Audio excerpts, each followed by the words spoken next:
New at 10, heading back to school in person could not only positively affect your child's education, but mental health as well. WAAY 31's Bridget Divers spoke with a child psychiatrist about the benefits of returning to the classroom. Bridget. A North Alabama child psychiatrist says that kids need to have contact with other kids. But last school year, many kids spent the year at home taking classes online. One parent I spoke with agrees. They do need to go back to school.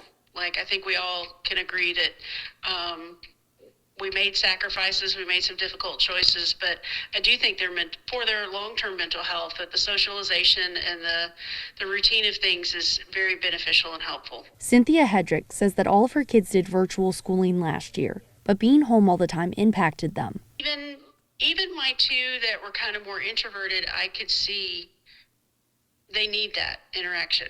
And it wasn't just socialization with peers that her kids were missing out on, but also the connections they had with their teachers.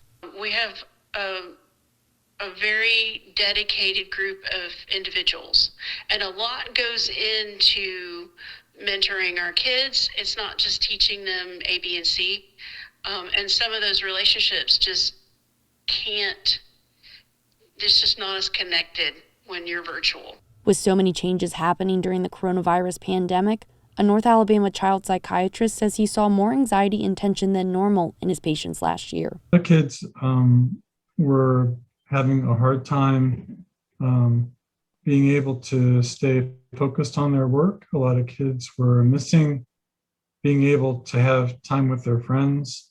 A lot of kids had a hard time sticking to a regular schedule and had more trouble getting along with their siblings and their parents. But he says kids returning to school will have a positive effect on their mental health. I think everyone's going to enjoy getting to go back. I also think that's going to be beneficial.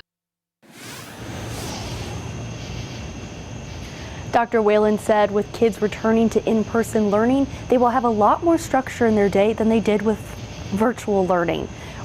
And he says structure is something that we all need in our day. Reporting live in Huntsville, Bridget Divers, WAAY 31 News.